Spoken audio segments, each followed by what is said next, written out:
welcome to another episode of Listen to Us Rant About Movies, brah. I'm Wes Ford. Dude, and I'm Zach Harris, dude. What's up? Dude, let's do it. We just gotta roll with this one, man, you know? If you like what you hear, you know, you could just find all the episodes on iTunes. I'm going on different accents here. I'm going all over the place. Anyway, if you like what you hear, you can find all our episodes on iTunes, Google Play, Stitcher, and YouTube.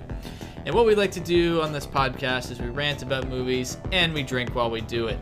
Tonight I'm drinking a beer from Red Cypress Brewery called Devil's Chair. Dude, that sounds like a sick beer, dude. That's pretty sick. It's an IPA, it's 6%, and Devil's Chair. It's basically comes from the legend of Cassadaga. If you've ever been to Cassadaga in Florida, Bright Eyes did an album on it. And there's a urban legend of the Devil's Chair in the graveyard, and that's what the beer is based off of. And yeah, what are you drinking? I'm drinking Snaggletooth Bandana from Solemn Oath Brewery. And looks, it's IPA as well. It's got some punk rockers on the label. Just being a couple of punks. And I've had some of their stuff before, and it was tasty, so figured I'd give this one a whirl. All right. Well, let's give it a little taste then, huh? Sip going.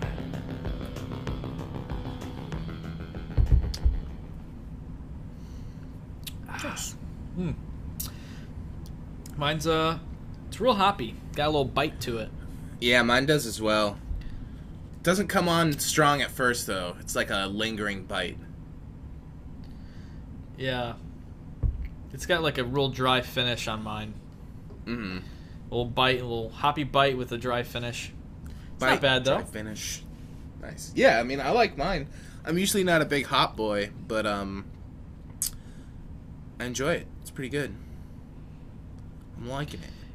Yeah, I've been leaning away from the IPAs more and more myself, but yeah, you know, it's a beer. Yeah. I'll drink it. Bear's bear, dude. You know what I mean, brah? Brah, I chug the bears, brah. Alright, so this episode we will briefly be discussing some films and shows we've been watching since our last episode, and then we'll have a separate non-spoiler and spoiler review of It Comes at Night.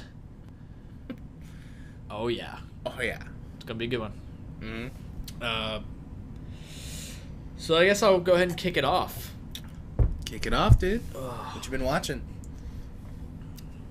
First and foremost, gotta mention, this is kind of old news now if you're listening to this, but Wonder Woman. Nice, yeah. Yeah, Wonder Woman. Pretty good movie, man. Pretty good. Yeah, you liked it? Yeah, I did. And, you know, I would say the film, if you look at it as a film, it's not, like, as good as I like the idea behind the film. You know what I mean? Yeah, I got you. Just everything that's kind of culturally relevant with it right now of having a woman or, you know, female director, female-led superhero film. It's not a shitty DC movie, you know, so yeah, there's a lot of stuff behind that's quite the change behind that.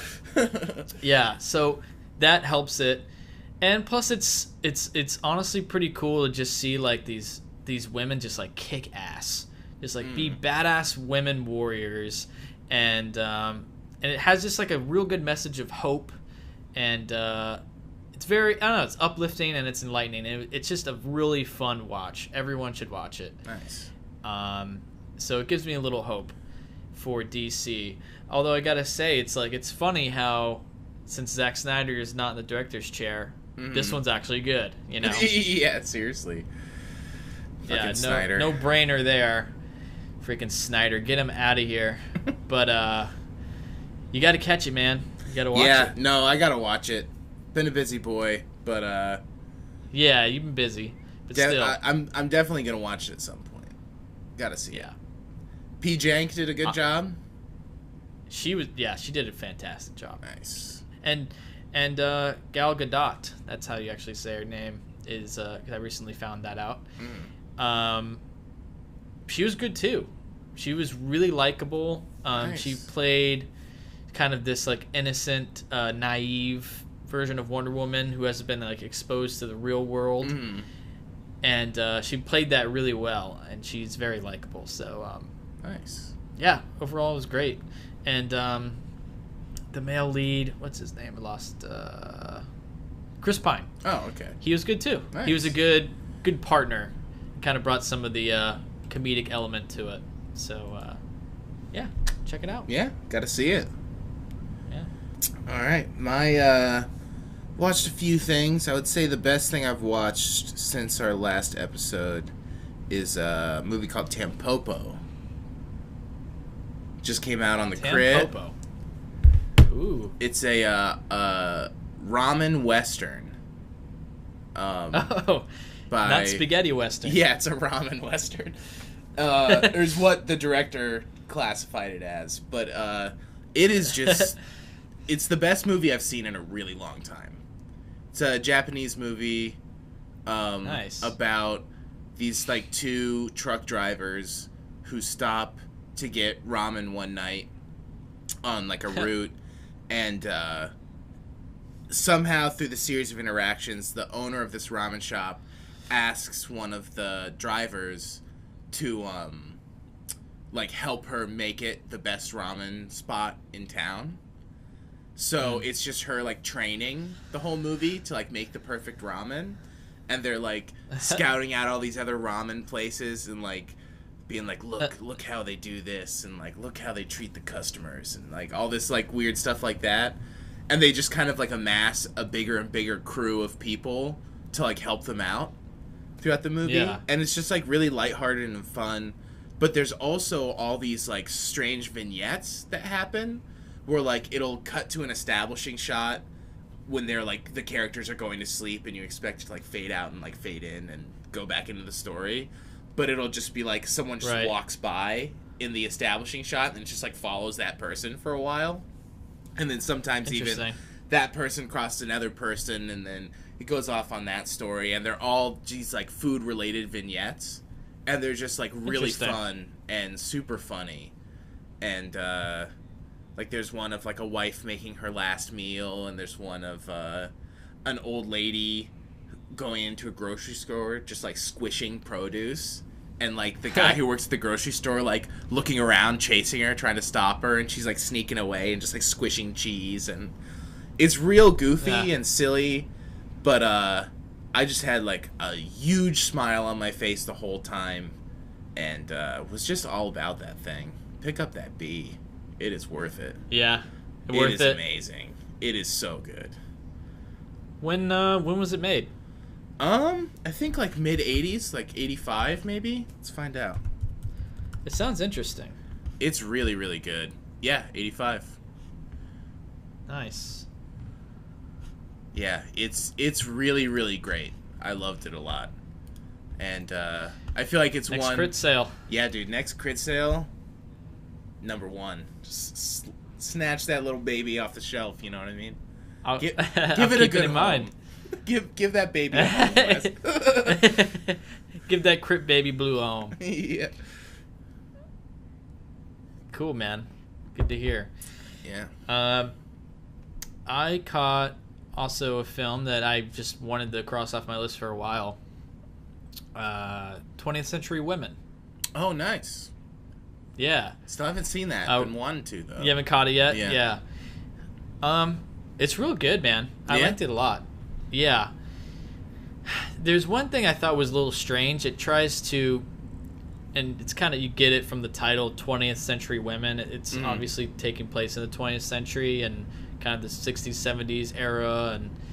And but they try and they place in these like historical like moments throughout. Like sometimes throughout the film it'll cut away and talk about like history that's going on. Yeah. It just like kind of felt out of place.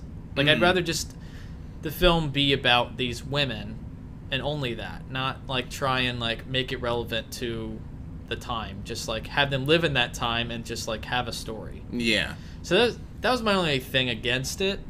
I just felt like it a little too cluttered. But other than that, the performances are amazing. Like, really good. Nice. Really good performances. And overall, I really enjoyed the film. It's real good. Hell yeah. Everyone's good in that. So It's got a great cast. not much more I can. Yeah, great cast. So check it out. I don't remember everything I had to say about it because I saw it a while ago. But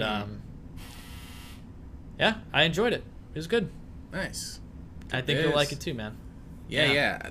That's one. That and Certain Women are 2 movies from last year that I just need to get done. You know, I just need to cross those off the list. Yeah. I'd say 20th Century Women, if I'd seen it last year, probably would have been considered for the list, the top 10 list. Nice. Yeah. Consider it at least It's funny. an honorable mention. Yeah, at least an honorable mention. It's funny. I've seen so many films from last year, you know, after we made our list, and I'm like, my list would have been completely different if I'd seen those during that year. Make a revamped list, bud. Retrospective list. I might have to, man. Yeah. Retrospect it, you know. But yeah, nice. Worth checking out. Oh yeah. I saw it on iTunes. Just rented it. Yeah. Good biz. I haven't watched too much since our last show. I guess the other really good thing I watched was Possession. It's a Polish filmmaker. Andrzej Zulawski, I think you pronounce. I actually have no idea how to pronounce it, but what year is this from? It is from 1981. But it has Sam Neill in it, and it's about like Sam Neill and his wife are having this like kind of pretty toxic relationship, and she wants to leave him, but they have a son, and I don't really want to say too much about it because it's one of those movies where I knew absolutely nothing except for that Sam Neill was in the movie before I watched it. And it is just so crazy that by the end I was just like, oh my god, this movie's insane. You know what I mean? Like it just goes wild at a certain point. And it's really weird and interesting. It's a thing where once it gets into it, it's like real good. And I don't fault the movie for it, but the first 30 minutes is just like pretty rough. Because, I mean, it's like a crumbling, toxic, abusive relationship. And it's just like, you're just like watching that.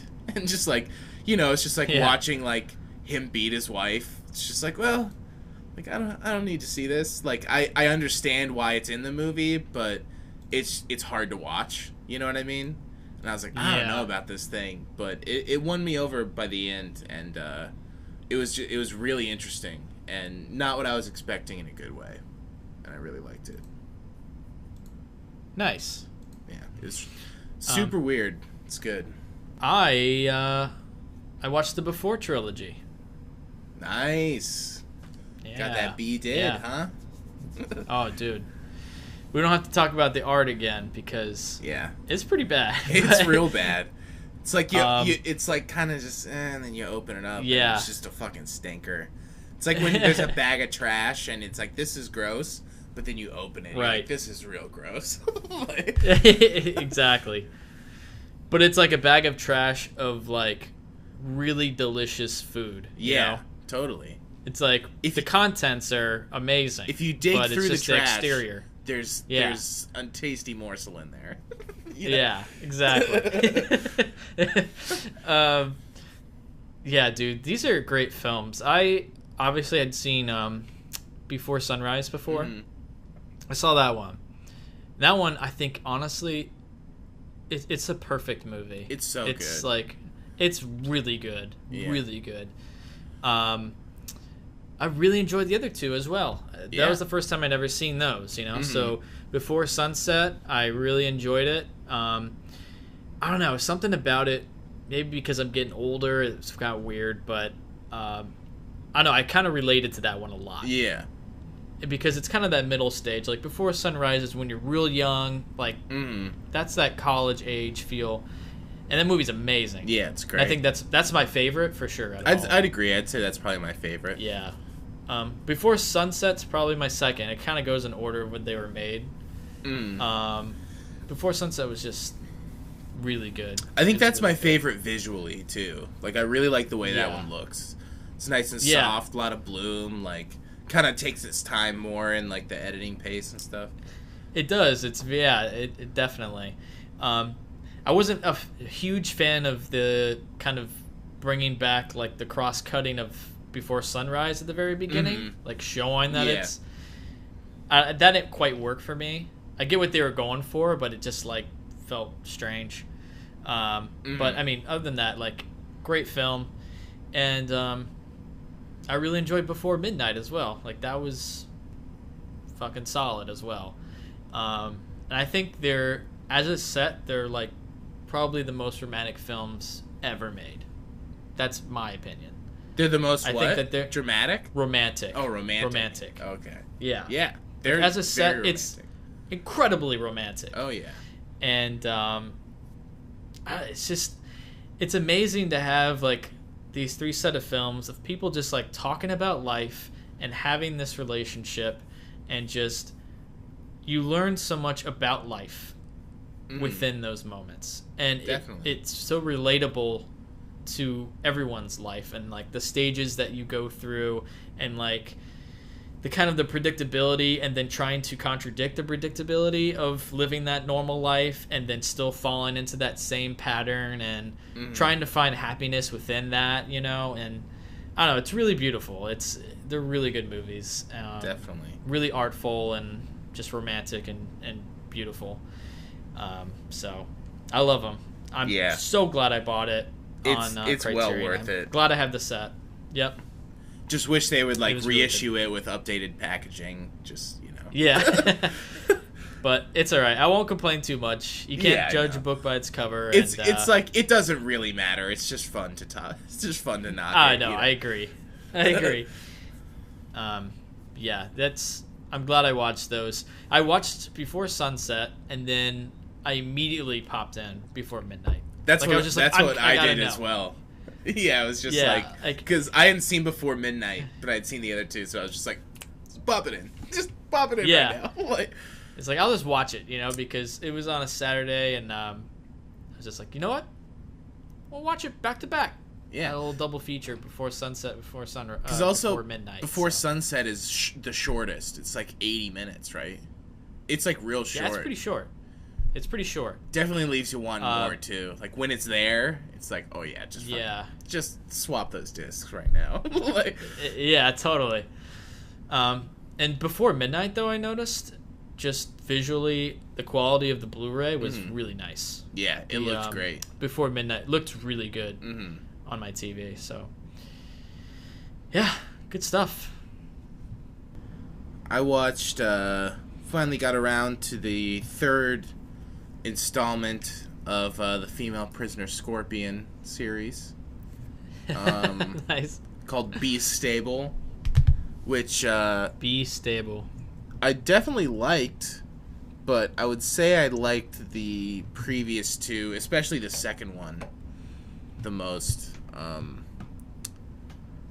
of it switched it up narratively.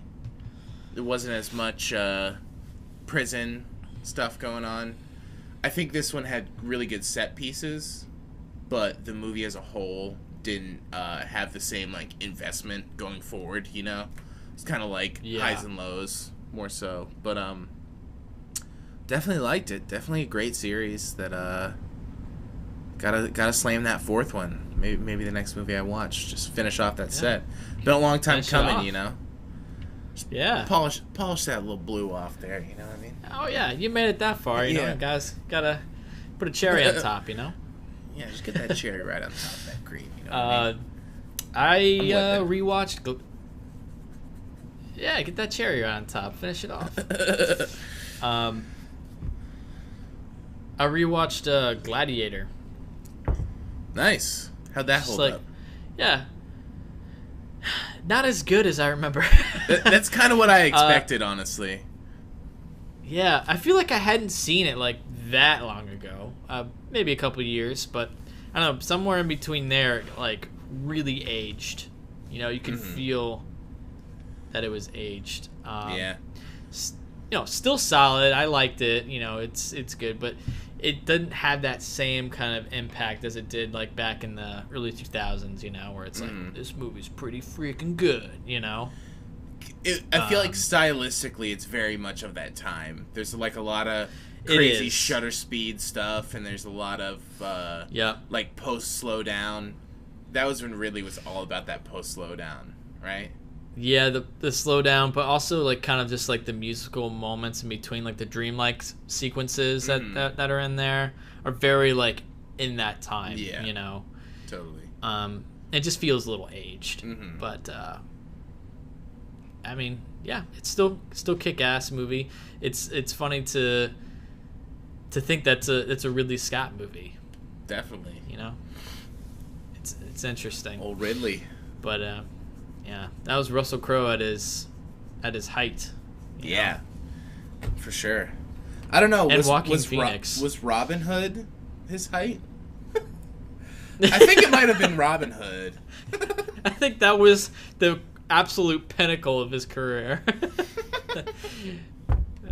It's really funny. I forget that movie exists. I never saw it. Just like didn't like register with me. I'm like, I never did. So, yeah, I never saw it either. I heard it was just so bad. I just never gave it a chance. Forget it. It's like when I'm thinking about Ridley, it's like it's a Ridley Scott Robin Hood movie with Russell Crowe that I just never cared to see. Yeah, I don't need to see that. Like, it's funny. On the surface, it sounds awesome. Yeah, but I just heard it was terrible. Yeah. I didn't really watch anything else. Yeah, I guess I've been watching Twin Peaks. Still loving it. It's fucking great. Yeah, I still like it. Oh yeah. I told you. Go ahead. The one. I would say just my one thing is that it's very. There's like, it's really gory for. I feel like David Lynch hasn't gone into the like. There's like moments in it that are almost like schlocky like slasher stuff, which is kind of weird. Yeah. I mean, it's obviously done in his way, and it's very outrageous, but it's just like, whoa, was not expecting that, you know? So yeah, it's kind of weird. Yeah. I sent you a text about this, but I finished season 1 of Twin Peaks. Yep. It was good. It was the ending was great. Like getting at the very last few episodes, you're like, all right, yeah, this is awesome. You're just like, slam it down. Yeah. Like, give me the next one. Like, and I watched the pilot of season 2. Nice. And it automatically feels different. Like there's something different off already. Like I got to keep watching it, but to know if I like it. But yeah, it feels different. Yeah. Already. It hits a point where it's building and it's amazing and it's just like, this show is the fucking best, and then it just like totally drops off and it's just like, what is this that I'm watching? And then it comes back at the end and you're like, oh yeah, that's why I liked this, but also this isn't as good as it was. But I do think it is worth it to plow through, or at least like you'll know the point where you can skip ahead, like it'll be very clear. Just pop over, finish that shit off, and watch the new ones. Yeah, I read that. Well, I guess it would be when you find out who the killer is, right? So yeah, that's really where it falls off. So, because they were forced to like reveal it, right? You know, yeah, because Lynch was like forced to do it, and then he left. Yeah, but yeah, I'll finish that, and then I'm gonna watch Firewalk with me, and then I'll gotta watch Firewalk with me. Yeah, Firewalk with me is really good. It's in process. I don't know why that movie got such a bum rep, but it's really good. People like it now, though, I feel like. Yeah, I feel like now everyone's all about it, but the first time I watched it, everyone's like, oh, it's garbage. Don't even watch it. And I was like, what? Because I was like watching through the show. I was like, what are you talking about? Like, I'm definitely going to watch it. And I was like, what's everyone talking about? And it got like booed at the premiere and stuff. Like, everyone hated it. Wow. Do not understand. Well, I guess I understand why, but I just don't agree. You know? Yeah. Because it's real dark and just, like, doesn't have the humor that the show has. But, like... Right. I don't know. I think the dark stuff... Like, I like the humor. And I like that, like, endearing quality about it. But, I mean, the dark stuff is the stuff that... Like, the investigation is, like, what pulls me in the most. You know what I mean? Yeah. So... I gotcha. All right, well, let's. You want to move on to our review? Let's do it, bud. Let's do it, bud. Let's just do it. We're gonna get into our review, the non-spoiler section of It Comes at Night, starting right now.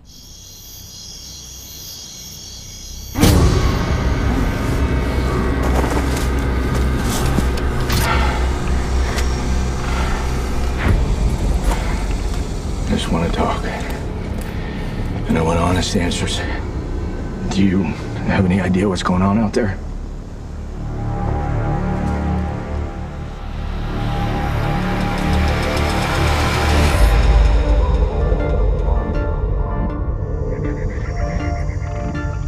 I'm gonna try and help you and your family.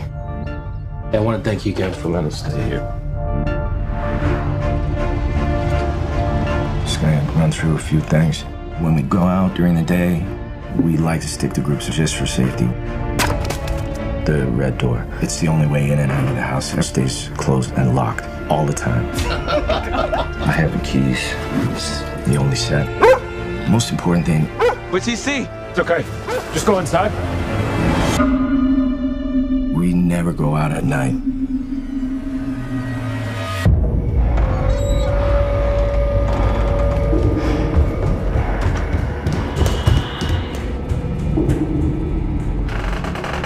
The door was already open when you got there. Yeah. Then who opened it?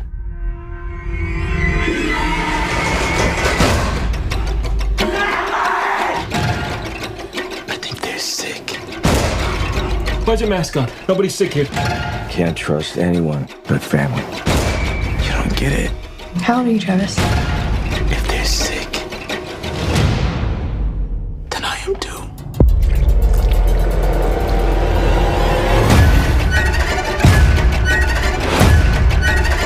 If you're lying to me, I will kill you.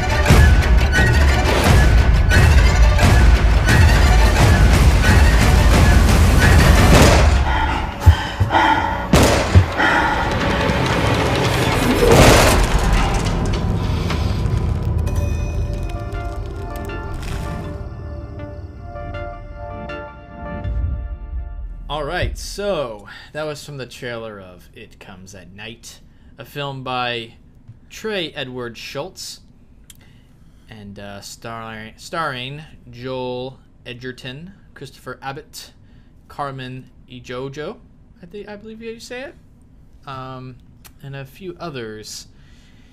And it's gotten decent reviews so far, but still very much a small indie. Not sure what it's doing at the box office, but it's getting good praise. Yeah. And yeah. And basically, I'll read a description from IMDb. Secure within a desolate home as an unnatural threat terrorizes the world, a man has established a tenuous domestic order with his wife and son, but this will soon be put to test when a desperate young family arrives seeking refuge. So, Zach, what'd you think? Gotta say, I did not like it. Really? Yeah, I was not into it. And I feel like it mostly hinges on, like, the end. So I can't really say why I didn't in this section. But Right. I thought the setup was great. I thought the acting was good for, like, what they had to work with. And I thought it looked super nice. But when it ended, I was just like, what? I don't know. I felt like, I guess without spoiling what the ending is, I felt like it felt like they were making a decision that, like, we're gonna like leave it up, and it's like what are these different interpretations, and it's like making an intelligent movie where it was just like it left too much up to me, where I was just like, what was that? You know what I mean? Yeah. Let me start by saying I agree with that part about the ending. Mm-hmm. Most people at the theater, and you'll read online, everyone was very disappointed in the theater. A lot of people, general audiences, will not like the movie. I'm just going to say that. I don't think a general audience member would walk out thinking that was good. However, I will disagree with you and say that I liked it. It was a movie that I had to let digest a little bit, and the more I thought about it, the more I liked it. And I will say, I was unsatisfied with the ending, and we'll get into that way more in spoilers.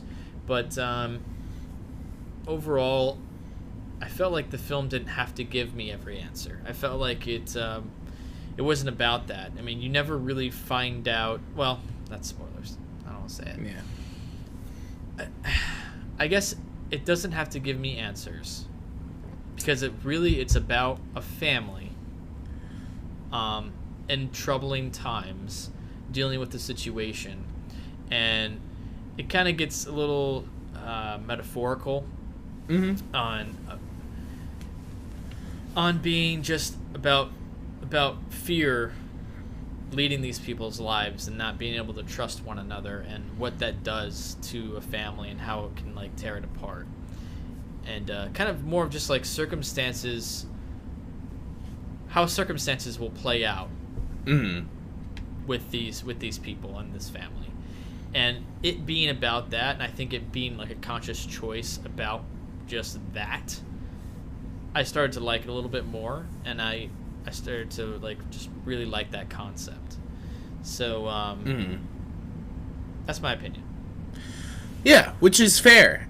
But for me, I guess the aspect of like I don't think a movie needs to like tell me everything that happened and like wrap everything up nicely. You know, like in fact, like that's annoying sometimes, and I don't like that. Sure. But I felt like for me, the family dynamic in the performances just like wasn't there. Like I did not feel like that kid, like Joel Edgerton, like looking at that kid, I did not feel like he was his dad. And it's like Joel Edgerton, aside from the color of their skin.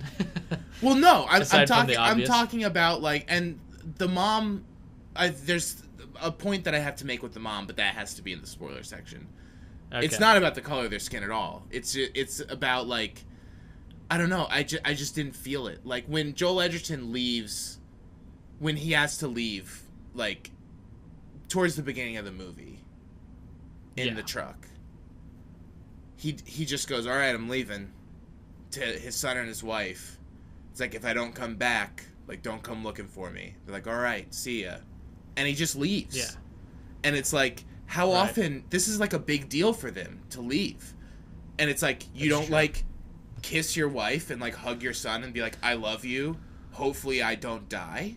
You know what I mean? It just, and then like they do it when they come back, but it's like little things like that just kind of like took me out of it, where it's like, I say that because I don't feel like it's as much from the son's perspective.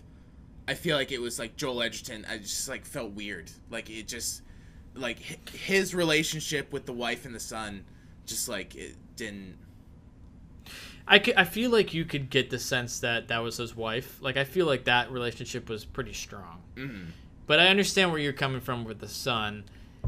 And that's a good point. That's a good point. But it's funny because the director has said in an interview that he believes the film is from the son's perspective. Like it's all supposed to be from his eyes, and you can tell from the camera angles and everything. Yeah, I totally can see that. Yeah, and it's from his point of view.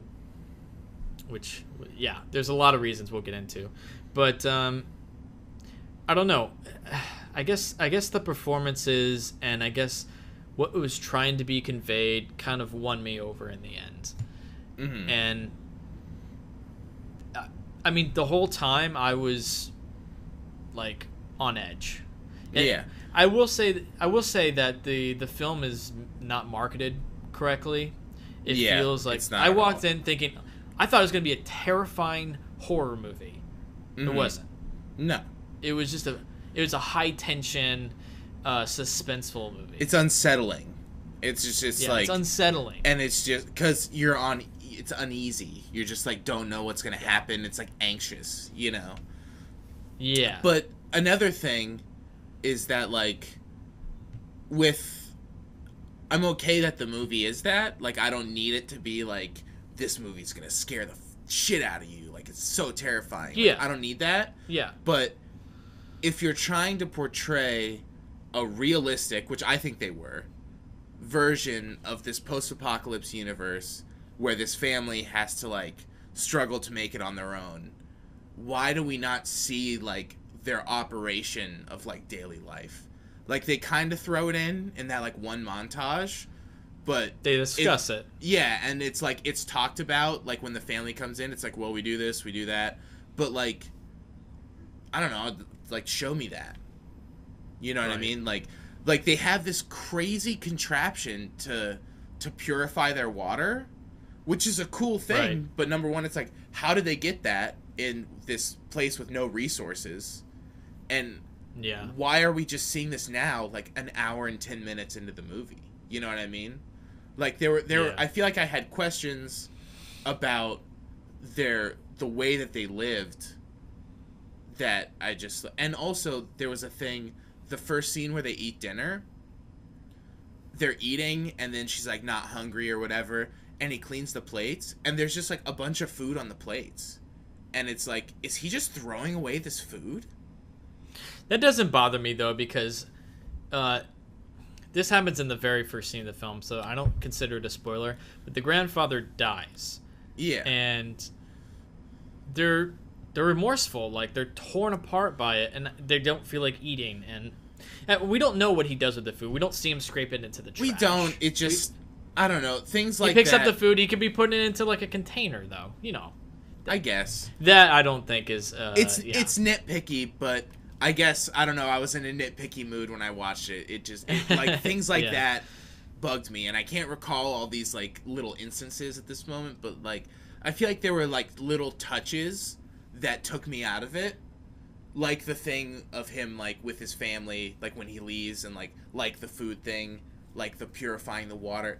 Just, like, small things that made the world, like, break apart for me, where I didn't feel like it was, like, a cohesive, like... idea. Like, I felt like I don't need to know the answers, but I don't want there to just be none. Like, I feel like when you write a movie, at least, like, in terms of, like, world building, you should know. You don't need to tell the audience, but, like, there should be motivation built into the story based on what's actually happening in the universe. And you don't need to reveal all that, but, like, it needs to make sense. And I felt like, but they don't. But they don't know. They don't know what's going on. But I don't know. It felt like a thing where it was like there's no answers. But I don't think the filmmaker knows the answers. I think he made something intentionally where there's no answers. But I don't know if that's the way to go about that. I guess is my point. You know what I mean? I think we should go into I think we should go into spoilers. You want to do that? Yeah, there's like nothing. I can't. I feel like I'm just tiptoeing around things. You know what I mean? That's a good place to end the non-spoilers. Just before we get into it, just a couple things that I can think of, like right off the bat, that's non-spoilery. Real quick, is just like the performances were good. Yeah, and I enjoyed the ride. I thought the editing was good. Yeah. I think technically it was very good. Technically scale, it was good, and the shots were great. There's some really good cinematography in here, definitely. And some interesting score as well. Mm-hmm. But I just wanted to mention that before we get into the spoilers. Yeah. And anything else you want to throw in there? Yeah, that was mainly it. I don't want to sound like I'm just like taking a big shit on this, like. I thought it was like an aptly made movie. It's not like it was like incompetent, you know, like it looks really nice, it sounds nice, the performances are good, like. But you personally dislike the film. I just didn't. It didn't come together for me in a way that like made me feel like it was worth it. You know what I mean? Yeah. Like I felt like I had seen the ideas that it presented, not necessarily in one piece, but it just kind of felt like a pulling of all these different ideas that never really formed anything. So it was kind of like why is it? Like why were you compelled to make this movie? You know what I mean? Yeah. All right, let's move into spoilers right now. We never go out at night. And the red door stays locked. Oh my god, you scared me. Sorry. Closed and locked all the time. Closed and locked all the time.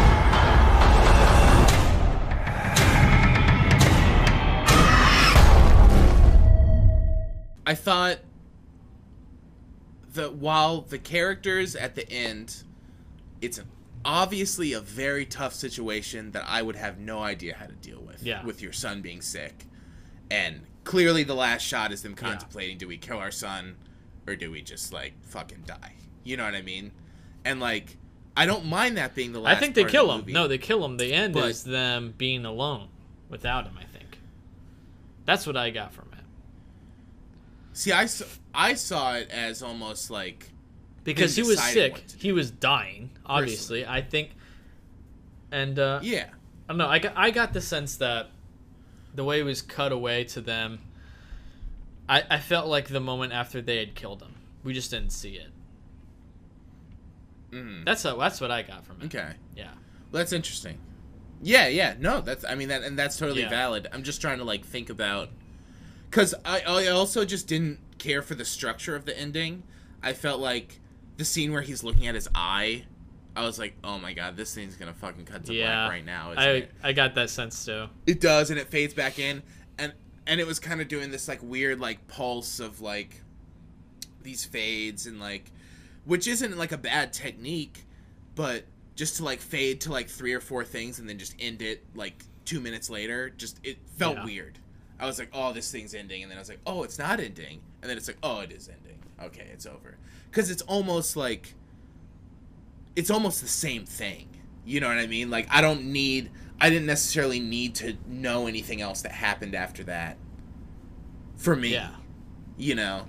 But I also interpreted it as that nothing. They didn't take action, so maybe It's it funny is that intended you got to that be from that Yeah. they actually kill him. But my point that I was gonna make is that clearly a mother wants to console their son when they think he's sick. The moment that he tells them that he touched the little boy, which sounds hysterical. Right. but the moment that like he picked him up in the night and he like says that to Joel Edgerton, they're like, ooh, I can't believe, like, oh my god, you touched him, like we might be fucked.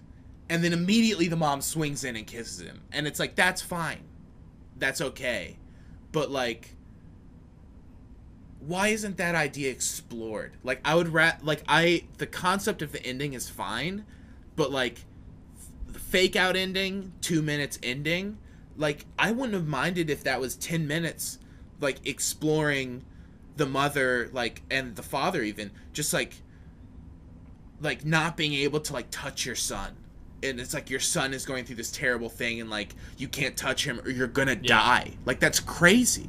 That's a crazy idea. And I feel like this is another issue with the movie. I feel like it just like skips over like things that are interesting to like dig into, but like it leaves it empty intentionally for you to fill it in. But I would almost just rather, I don't need the answers, but like I want the characters filled in, like their motivations. Like I want to see more of like the mother dealing with the fact that like she can't touch her son, or dealing with the fact that she's like, oh my god, I kissed my son and he's sick and now I'm gonna be sick, or am I gonna be sick? I don't know, but like, was that worth it? You know what I mean? And it's like, is it worth it to die because we're gonna have to live the rest of our lives knowing that we murdered our son? Like, you didn't murder him, but like you chose to kill him. And it's like, I don't know. I just felt like leaving it that way. I felt like it was like a missed opportunity. That's very, you know what I mean? very valid opinion. And I will say that the ending, the very ending, is a little messy and choppy. You can tell that there's like some editing going on there. Apparently, there was an alternate ending, but because I did some research on this before. I would be very curious. Apparently, to it watch involved that the whole set alternate burning ending. down, and he decided to cut it. Whatever that entails, I'm not sure. Yeah, I would be very, very curious to see that. I will. Yeah, I mean, the ending, it cuts away, and you're like, is it really going to cut here? Yeah, it cuts here. And I've had this conversation with you before on films that you've even liked the ending to.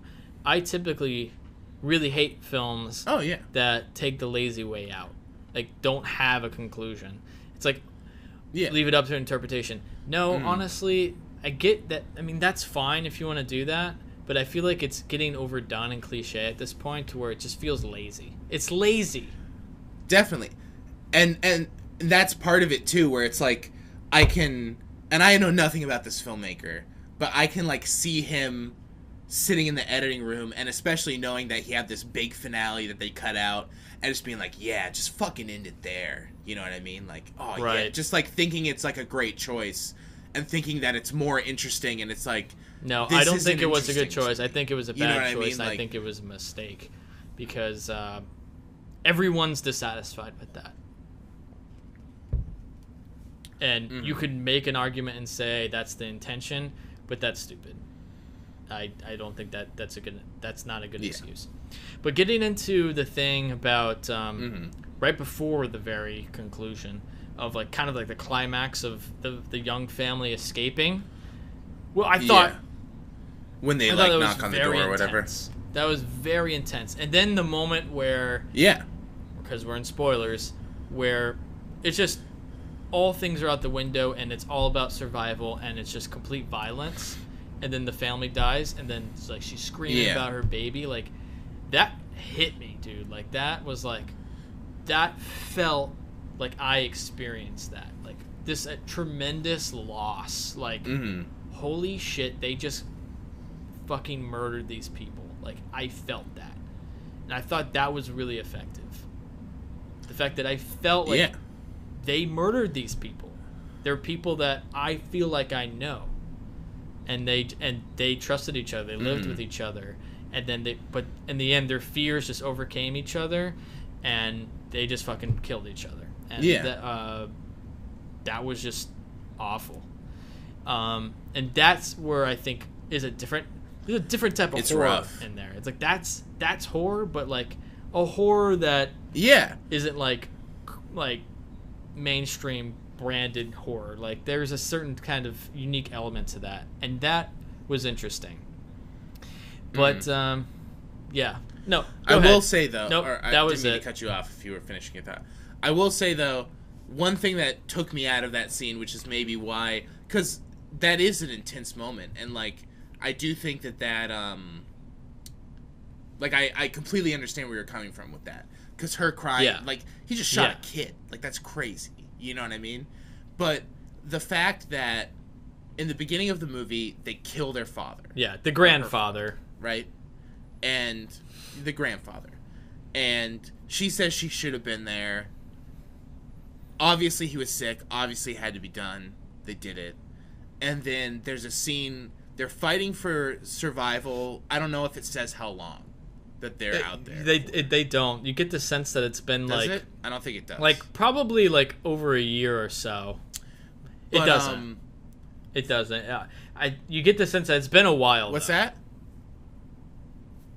You're breaking up a little, sorry. You get the sense that it's been a while. Yeah. It's definitely not like a fresh thing.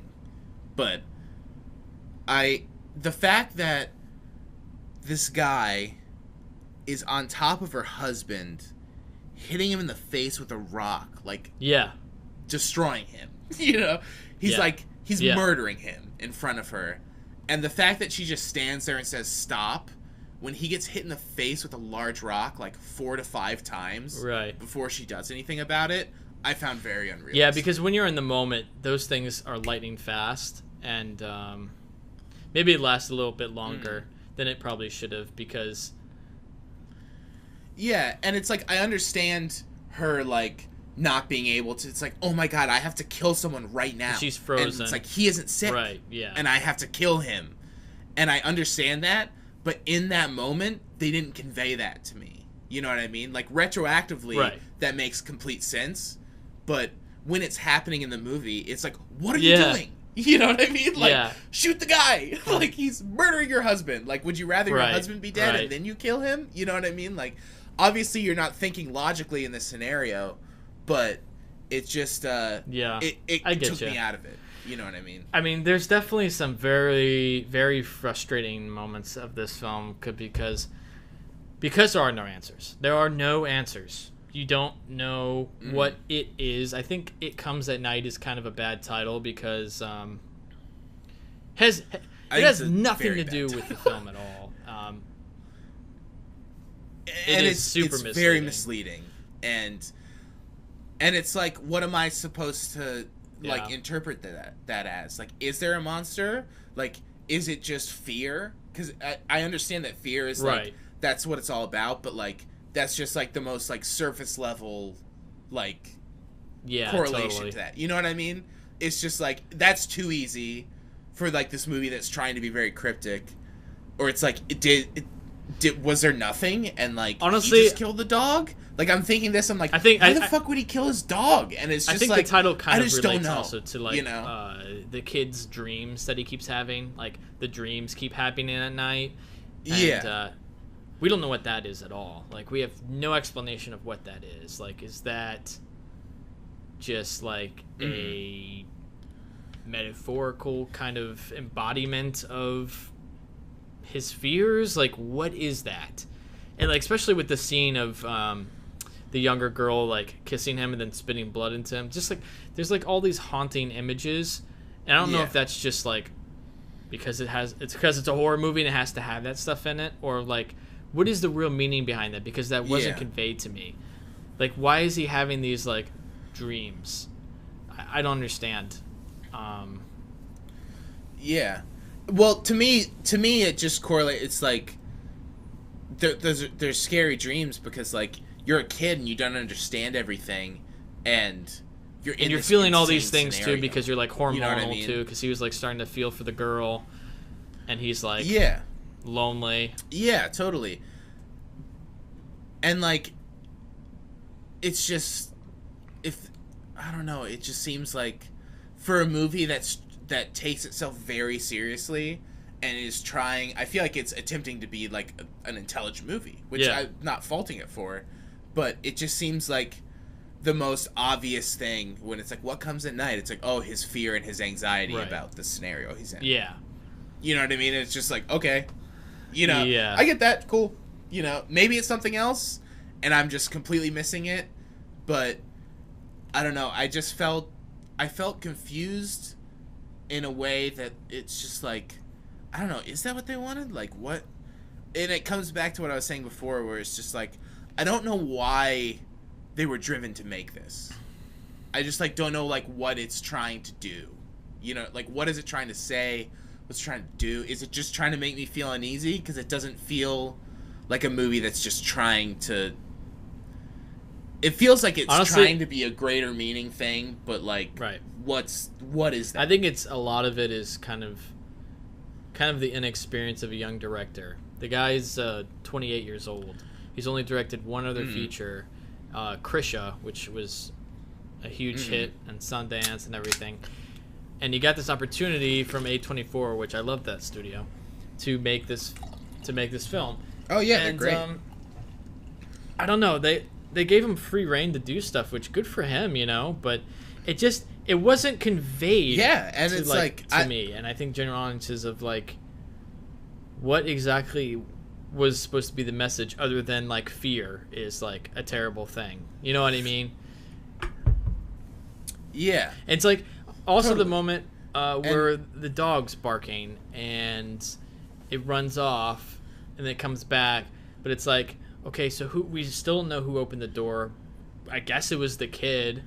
I guess the kid got sick somehow, but what was the dog Yeah. barking at? Like, there's a spiritual presence, but no one knows what. Like, nothing really adds up. And Like, who killed the dog? Yeah. Well, it had the disease. The dog. Yeah. They said the And it's dog like- had the sickness. it's giving- So it ran off and got sick and came back, and it was like. But I don't understand. But here's another thing where it's like I don't feel like it's a thought through universe. No, not at all. In the sense, it's like if the dog had the sickness, why was its like stomach cut open and there was blood Right. everywhere?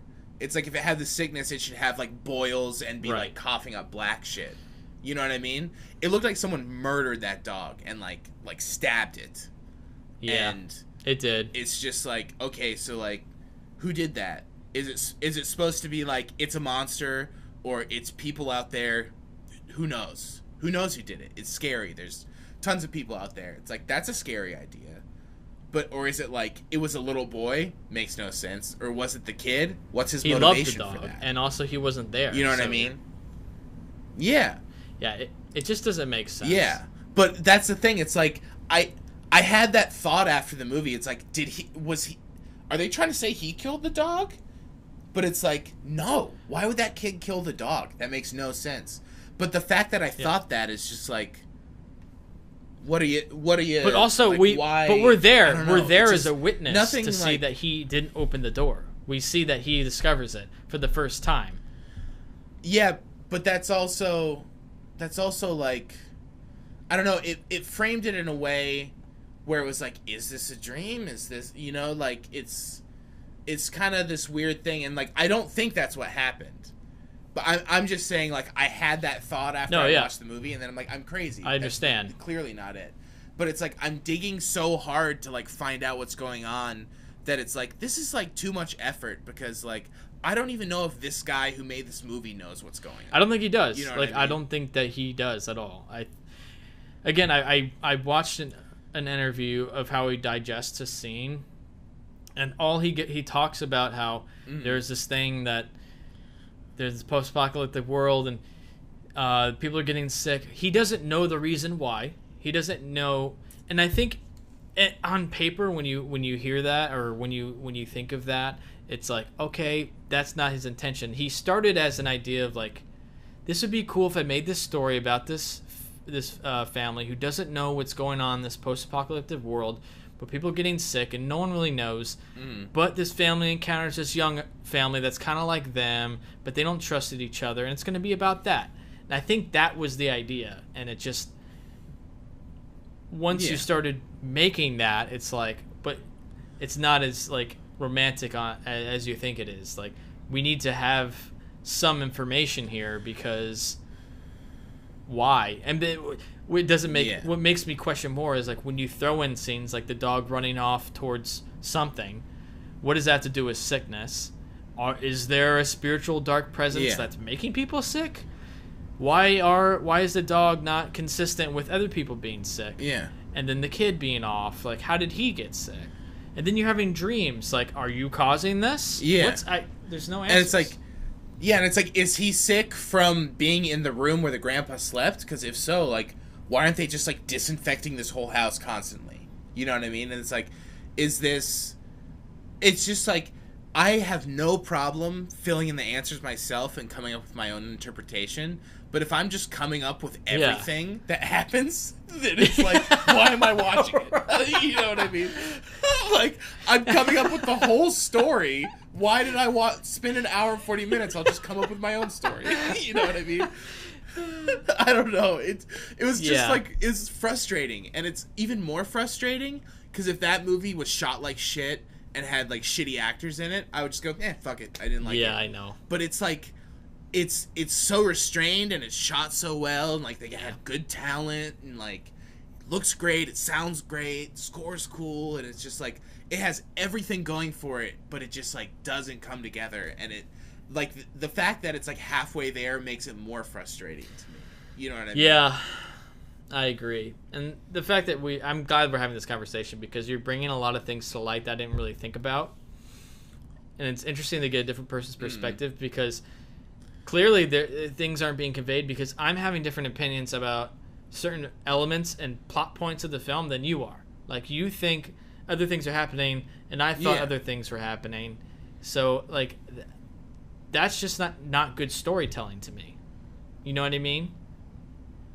I mean, Yeah, okay, make an excuse exactly. that It's just you can like- interpret it however you want, but that's not what this is about. It's about basic plot elements, like not sure what's happening and not being able to understand or repeat and convey those ideas to anyone else. Making me feel like this like a real world that I'm watching. Right. You know what I mean? And also, one quick thing that I forgot to bring up. How fucking weird was it that they don't show him going to the house where they're squatting? Yeah, that was interesting. I thought that was... It like dissolves back to the house where the kid's at. They're just back. And then he's just like, Dad's home. And it's like, what? Dad's home? I guess they turned around and it's like, oh no, they have them? What? Yeah. Like, I thought that too. Why did we see that scene? For a movie that's like so slow and takes its time, it's like, if that movie was 30 minutes longer and had that sequence and it had a sequence at the end of them like contemplating what they should do, it's already a better movie. Yeah. I don't know if it's like perfect, but like that's just stuff that it's like, And I don't know. honestly, I'm already investing this much time. it would have been more of an emotional payoff at the end, because when they get murdered, if you see them being discovered like for the first time, you're like, oh, Yeah. then you feel for them, because it's like you see that they're in this shitty home in this shitty situation, so it's, oh, they're being rescued. That makes the ending way worse. Like, I would feel even double heartbroken that the kid gets murdered if you originally see him discovered, you know? Yeah. And then they pick him up, and why wasn't that shown? Instead, we get this scene that was nicely edited, honestly, intense, but the shootout scene, cool, but why? Why wasn't... Yeah, it's like if it's a question of runtime, I don't give a shit that their car gets shut out. I don't spend the time with any of these characters. They just get killed right away. Who cares? Show me them driving to where they've been squatting. Show me more of the world. Like, I don't know. It felt like I was like, just like, what? Like, Yeah. I just don't understand the choice to not show that. It doesn't make any sense to me. Yeah. Even if just for a brief moment they open the door and he looks at them and they look at him and then they pull in. Yeah. Like, okay, he had to take them. He feels bad. Right. They want to help them. Right. You know what I mean? Yeah. It could literally be 2 shots shown in 30 seconds or less. Yep. And it would have made it not insanely weird that they don't show that. It's like, because we are not shown that, it's like a whole chunk is missing of why he chose to accept the family. So it's like all we have to go on is like, he took the family in because he found out he wasn't lying. You know? Yeah, it's like he wasn't lying and they're not sick. All right, bring him in. Yeah. That's all we get. And like on the way, like, that's your opportunity to show, like, I mean, not to make it like stereotypical, like zombie post-apocalyptic, but like show some abandoned roads, like build some of the world, like show something that it's like, okay, there's no one around except these people that attack us. You know, like, what's or going even on? show just like the vastness of the woods. Yeah, like, even if that. nothing's around and you see no buildings, Right. And it just pulls out and it's just like they're in the middle of fucking nowhere. Yeah. This is scary if it's not the apocalypse. Right. And it is, and there's people shooting at them, and there's people that want to kill them, and there's no way you can keep tabs on this giant forest. You know what I mean? No, it's just agreed. like, I feel like it's a movie of missed opportunities. Because like all the material that's there is a building block, and it's just like there's no more blocks. They're out of blocks. You know what I mean? Like, like there was just like a couple more things that needed to be sprinkled in, and it's tasty, but it's just like, it seems like they cut a lot of shit out of it. Yeah, it does. It feels like it's been chopped up. It needs to be longer. Yeah. Yeah. Totally. And that's understandable. You know, it's like, when I'm making shit, it's like, get it as short as it can be. You know what I mean? Like, I want people to watch this thing. But it comes to a point where it's like, you're making a deliberately slow-paced movie. My ass is in the seat. I'll watch it. Yeah, you know I'm what already I mean? there. Like, yeah. I'm already there. I would rather it be a 2.5-hour movie that I like than a hour and 30-minute movie that I don't like at all. You know what I mean? That makes no sense. I don't know. Yeah, that's just like, I don't know, like, talk about it and figure it out. It's like, It felt like it's not a thing where I was like intrigued, like, like I wonder what really happened. It just like felt like homework. It's just like, figure out what happened in this thing I just showed you. It's like, no, like, you know what I mean? Like, no, I want to like contemplate like themes. I don't want to contemplate like, wait, what comes at night, and like what killed the dog, and like who's that, and like, you know what I mean? It just it's just weird. This film had two cliches that I'm just done with, which is cutting the end, just having an end, no ending, which I hate now, and the dog dying. The dog always dies. Dog. The always second that dog dies. came on screen, it's like, dog's fucking dead. The second it came on. I would love for someone to just like have a dog and like not let it die as an easy emotional like moment. You know, like, oh, the dog's sick. Of course it is. Because it's the easy one that's not human, that can't talk and explain what's going on. Like, no. And it's like, there needs to be a switch where, like, the survivor girl trope in, like, slasher movies needs to branch into other horror, and it's the survivor dog, where everyone dies except for the dog. Yeah. The dog's the last one standing. Yeah, right. Like, if the end of that movie was the house burning down, they all kill each other, and the dog is alive, amazing. Yeah, seriously, you know, like, amazing. Yeah. Because it's just like, it's a trope to the point where it's just like, oh, guy's dead. Yeah. It's like you're watching a slash, and I'm not trying to compare this to a slasher movie. It's completely different. Right. But like, you're watching a slasher movie, and there's like the bad Just kids typical in it. horror it's like, well, film. first to die, they're gonna sneak off and like smoke weed or like have sex, and they're dead. Yeah. You know what I mean? Of course. And it's like to the point where the dog thing is like that trope where it's like a stereotype. Yeah. Or it's like this thing that's like always in these movies where it's like, oh, a cute animal that you can immediately attach to. Exactly. And like, it's dead. It's easy. It's easy. It's easy. Yeah. It's very easy, and it's overdone and needs to stop. Yeah. So that immediately bothered me. Another nitpicky one. Yeah. This is very nitpicky. That fucking tiny font. They're all these films, these classy looking widescreen films, build the ambience, cut to tiny font. That I just fucking knew that font was gonna be so tiny. Dude. It's like, oh god, it's gonna be fucking tiny right in the middle. Those sons of bitches. I agree. It was like tiny to where I was like, am I taking a vision test right now? Like, ITCO. Yeah. It's ridiculous. It's like the most nitpicky, nerdy thing ever, but I Yeah. feel like I just felt like they should have done their movie. Sorry, go ahead. No, what were you gonna say? I was just gonna say they should have just done their main title treatment they did in the trailer, which was like, boom, boom, boom, like the 4 lines, and like different size font. It looked awesome. It comes at night, like kind of moving. Do that. It was just like, I could just see the filmmaking decisions, not necessarily from a cinematography standpoint, but like I could see them coming. Like the opening scene, they shoot the guy, whatever, they light it on fire, it cuts to the shot tilting up. It's like, okay, it's gonna tilt up, it's gonna build, it's gonna cut to a tiny title, and then we're gonna cut to something else. Like, oh, there you go. You know what I mean? Or it's like, oh, the dog, it's dead.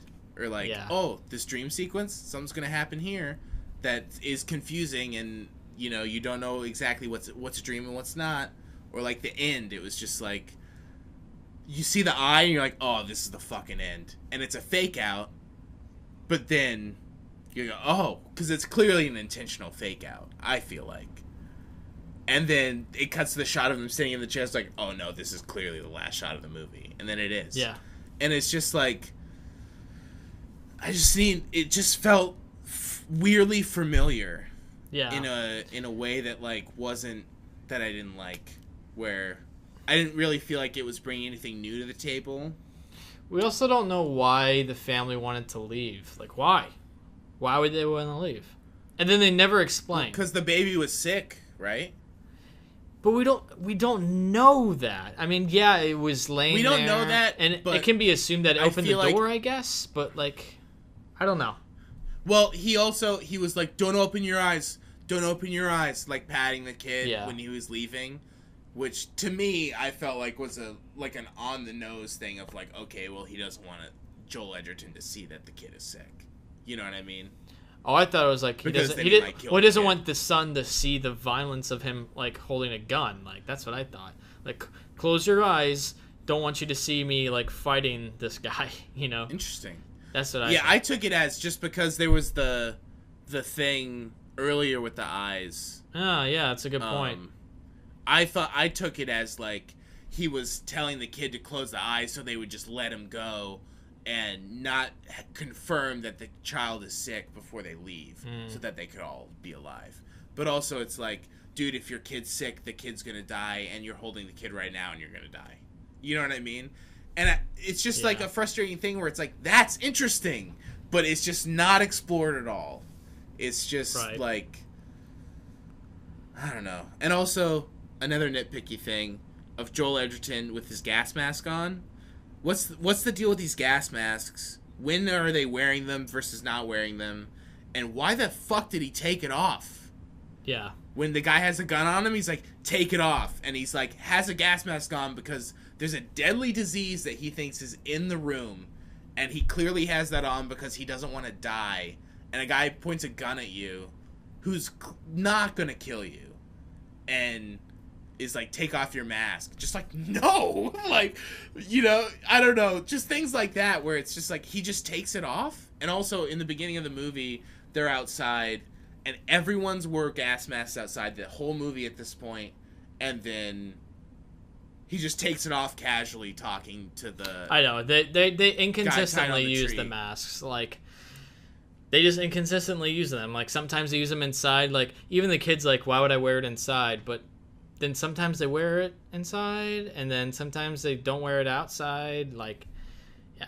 Yeah, it's very just inconsistent. not thought out. Yeah. It's like, if this guy is paranoid and wears a gas mask when he's outside, why the fuck would he take it off when he's outside? Yeah. Like, he's talking to a guy he doesn't know. The guy claims he's not sick. And I know that there's information that's like, you're sick within a day, or you're sick within this amount of time. Yeah.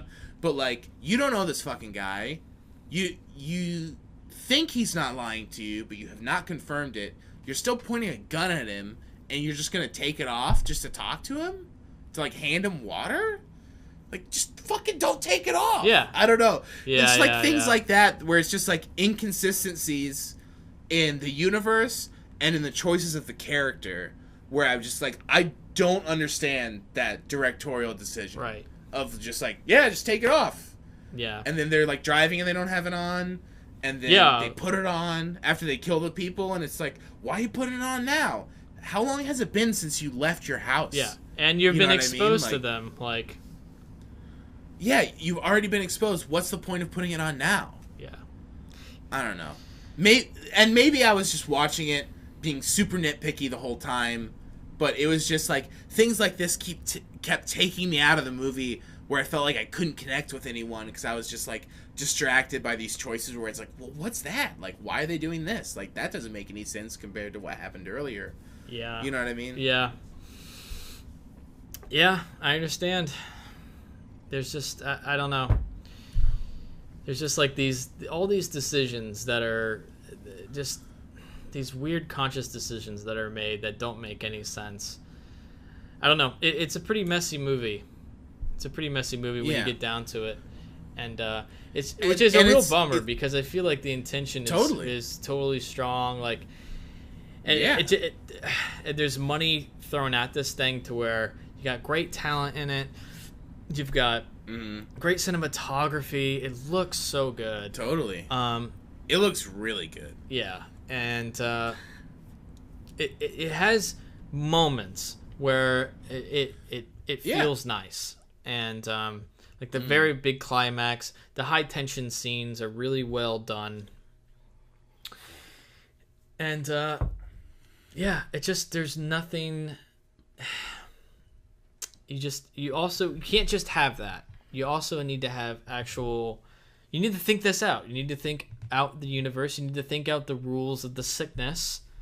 You need to think out. Yeah. It's not not everything can be abstract. Like, we have to have some kind of rules so we can attach to them and try and because if you want us to try and understand whatever it is you're trying to tell us, we need to have things to latch onto. And if we don't have anything there to needs latch be onto, context. yeah, if we don't have context, and it's like the context doesn't need to be like, in this year, this specific disease affected this group of people, and then this happened. The context just needs to be like, well, something happened, and like this is what we do now, and you need to like stick to that. It's like these people have been living there for whatever, at least a year. Yeah. Why are they breaking their own rules? Why are they like, I don't know. It seems like a thing. I just like feel the overconfidence in the directing. Yeah. You know what I mean? I feel like they just like thought they had it and they're like, "Oh yeah, it's just going to be fun." You know what I mean? And it's just like it's just not there. Yeah. And if you're going to make a movie like this, I don't need to know all the answers, but I need to feel like what's happening is real. You know what I mean? Yeah. Because otherwise, what are the stakes? I might as well just be watching like schlocky horror. You know what I mean? There just needs to be a little more focus on just some of the elements of, okay, you have a disease, you have a post-apocalypse. What's going on with this strange thing in the woods, this presence? What's going on with the dreams? Like, you have to have maybe one of the, like, cut out one of those, you know? Cut out one of those. Yeah. Like, maybe because the thing in the woods, there's no connection. Does nothing. Yeah, there's no connection. It does nothing at all between having the thing in the woods and having the dreams. Like, connect those somehow. Maybe that's causing the sickness. Maybe it's a spiritual evil that's causing people to be sick. But we don't get that at all. It doesn't make any sense. There's nothing about that. It's just like a false strand that you hope for, and then it's like, you don't get to know it's in the woods. And it's just like, why? I don't know. Was there anything in the woods? It's like, I don't know. Was there? Yeah. It's like, I don't care anymore. You know, like I just like don't give a shit at this point.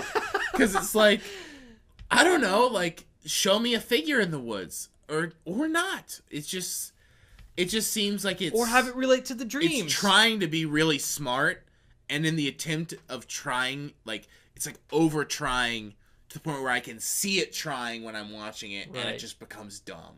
You know what I mean? To me. I don't know. I just feel like that's an easy connection to have the dreams relate to the presence in the woods. Like, if you have to have both of those, connect those. Yeah. Like, connect those. Yeah. And then it's like, okay, there's a little bit more understanding there. It's like, okay, the kid has these crazy dreams. He can't sleep at night. What's going on there? It comes at night. Is it... Yeah, I don't know. I could keep going and going, but we don't have answers. Yeah. And and honestly, having this discussion made me realize I like the film less, because you did bring in some insight, and then it started to open up a can of thoughts for me, and it's like, yeah, this doesn't make sense. And I think on face value, like we talked about, you do have these nice things. I don't want to go out there thinking or having it conveyed that I didn't have a good time watching the film. I personally enjoyed a lot of the ride, and I felt like that it is very high tension, and you get that out of it. But it's one of those films you walk away from. For one, you're unsatisfied when you walk away because it's just a completely unsatisfactory ending. But you're left with these thoughts of, I'm not really sure what happened. Like, I'm not really sure what this was all about. Yeah. And it's like, unless that's the goal, why am I feeling like that? And I don't think the goal is to have the audience member go, what happened in that movie? I think the goal is like, I feel like they're going for the interpretation thing. It's like, well, how do you interpret what happened and like what that says about the characters?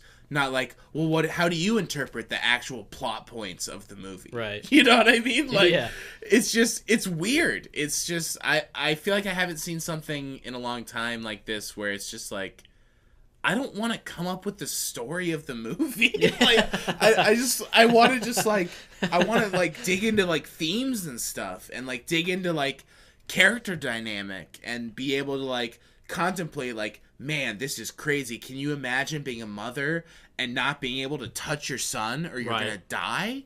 That's crazy. Yeah. And it's just completely brushed over, and I'm sitting there thinking, like, who killed the dog? You know what I mean? Like, yeah. That's just, like, a narrative, like, plot point that, okay, it's a mystery, but literally no option makes sense unless it's just crazy people or thing in woods. And again, I don't need, like, everything to be answered. And I'm honestly okay. Exactly, yeah, I don't either. I'm okay with it being about, I don't need to know about what happened with the apocalypse. I kind of like that we just, it's about this film. That shit at all. But have more focus on that. Like, make it about this family surviving in the situation and like explore, like you said, some of those themes and some of those concepts, because it presents all these like really interesting ideas and then never goes into it. And then you're kind of just left with like a hollow film that has like potential, but there's nothing that's paid off. And it's like, that's really frustrating. And it's like, it comes at night. I get it. Okay, I don't need to see the monster. I don't need to know what it is. But it's like, it comes at night. Whatever comes is referenced 2 times. It's referenced when the dog sees something weird in the woods. Yeah. And it's referenced when the dog's fucking dead. And the door is open. Right. And it's like, okay, what comes at night? It's like, I don't know, some weird metaphorical thing? Yeah. Sure, but like, why is this even in the movie if combined runtime, it takes about 4 minutes of the movie? Yeah. You know what I mean? And it's like, it's such a big part of your perception going in. Yeah. Because that's the marketing, and like we talked about, it's like, it's mismarketed. Yeah. Totally. I think it's a bad title, but like, it's not inherently a bad idea to not explain what's coming. It's just like, they just throw in a little nugget of that, and they're like, oh yeah, something crazy's out there. What happened? And it's just like, literally, I have no idea who knows. Who knows? Not this guy. Yeah. Like, and I don't think that guy who directed the movie knows. It's but just, then there's the curveball just, of the disease, which is essentially the main driving force of the film, right? Is no one wants to get sick. Yeah. It just doesn't make sense with totally. like what you honestly. I went into this movie not knowing a lot of stuff. Like I purposely didn't want to know too much. I watched a couple trailers. That was it. I didn't want to read anything. I didn't want to know what it was about. So I was surprised to find out it was about like a disease, sickness. Yeah, I didn't know that at all. That either. So it's like, I don't know. It's just it's a frustrating film. So what do you rate it? I'm giving it a 2. Giving it a 2. I'm giving it a 2 because it looks really good. But yeah. And I think my rating was maybe even higher when I left, but just like, I'm a little juiced, been drinking some beers, getting fired up on it, you know? And it's just like, I have no idea what to make of this thing. Yeah. You know what I mean? I'm going to give it a 3. I give it a 3 a little bit more because I think I did enjoy it a little bit more than you. I did enjoy the ride, and I think that there are surface level things that are done really well. But like when it comes down to it, there's a lot of confusion and just I think honestly just not the right motivation for what they're trying to convey, and just misdirection, a lot of misdirection. Yeah. And it ended up for with sure. A frustrating, and it's frustrating because of the potential that it could have been. Exactly, because it's not like a bad idea. It's not like, well, this movie's stupid. No, it's interesting. Like, in fact, it's the opposite. It's not something that's like, yeah, and it's like, I don't think it's the most original concept, but if you do it in an original way, it could be really interesting. Yeah. But I feel like it just didn't cover any new ground, didn't develop its characters, and didn't make me enjoy watching it. So it's just like, why am I watching this thing? You know what I mean? Yeah. Which, like, and that being said, I do think that the beginning of the movie is strong. I'm just getting really cynical right now. No, I understand. But like, I was enjoying it up to a point, and then there were a couple warning signs. I think the first one being that they didn't show the family, them bring the family. It was just like, well, that was kind of weird. Yeah, it's whatever. like, okay. You know what I mean? Yeah. But it's not like an inherently bad thing. It's just misguided. It just seems like it just wasn't thought through enough. Like maybe they needed someone to like I don't know who wrote it or if the director wrote it and directed it. Yeah, but it just seemed like was it written and needed directed like by the some same polish. guy. It needed someone else to come in on that script and just like think it through a little more. Yeah. It felt like to me. Yeah, I mean, they gave a lot of trust to this guy and kind of like let him do his thing. But I mean, good for him. But I think that overconfidence kind of came in there. They're like, "Oh, I'm gonna do what I want," and I think he needed some direction. Like he needed some guidance, and that's okay. Like I feel like sometimes things are way better in your head, especially when you start writing things down. Like things aren't properly conveyed when you put them on paper and you write a script sometimes, and sometimes you need someone to come in and as a team kind of convey, like try and interpret that a little bit better, especially when transferring stuff from a page to the screen. So you're having three processes there. You know, he could be really fucking cool in his head, and then it's kind of like through a phone line of to the page and then to the screen, and there's some things that could be lost along the way, especially in the editing room. So I don't know, I just feel like you can kind of see that it's a young director at points, and it was just clearly chopped up, and I feel like it got hacked. Like they were just like, we got to reinvent this thing, you know, in the editing room, because the whole last third of that movie is just like really sloppy. To be completely especially fair, the last 10 minutes. Yeah. To be completely fair to writer-director Trey Edward Schultz, he did not have final cut on the film. Interesting. I know that he made the conscious choice to cut this set piece of a burning set, but he didn't have final say. So it could have been the studio coming in and making some choices too, you know. But also, this is the same studio that released, which people are comparing it to, kind of unjustly, but I guess I understand it, The Witch, which is fucking amazing. Yeah. You know, like, that movie is so good. I barely have any complaints about it. Yeah.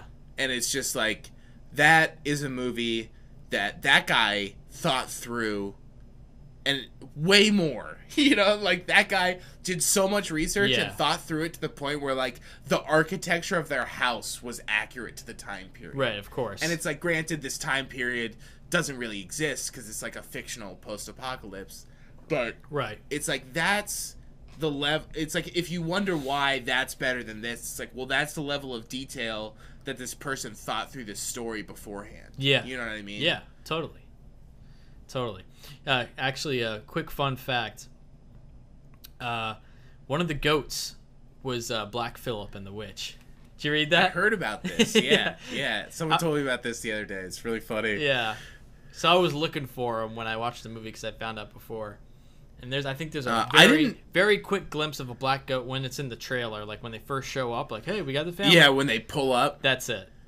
I didn't catch it because I didn't know before I saw it, but I did see that there was a goat, so I assumed there were a few goats. The black goat was with the white goat that I saw. Yeah, you know what I mean? Yeah, it's kind of fun. But that's really funny. Yeah. But yeah, man, I think that's gonna wrap it up. I'm not sure what else to say. I don't really have much else to say. We gave our rating. That was a good wrap-up point, and so that's gonna wrap up our review for It Comes at Night. I think that was a great discussion, Zach. I enjoyed that. And totally. And yeah, so as always, you can email us at listentousrantaboutmovies@gmail.com. Thanks for listening in, guys. You can again find all of our other episodes on iTunes, Google Play, Podomatic. You can follow us and like us on YouTube, Facebook, Twitter. We're all over the internet, so we're all in those nets, baby. All the nets. And thanks again for listening. And Zach, good talk. Till next time. Yeah, good chatting, bud. Till next time.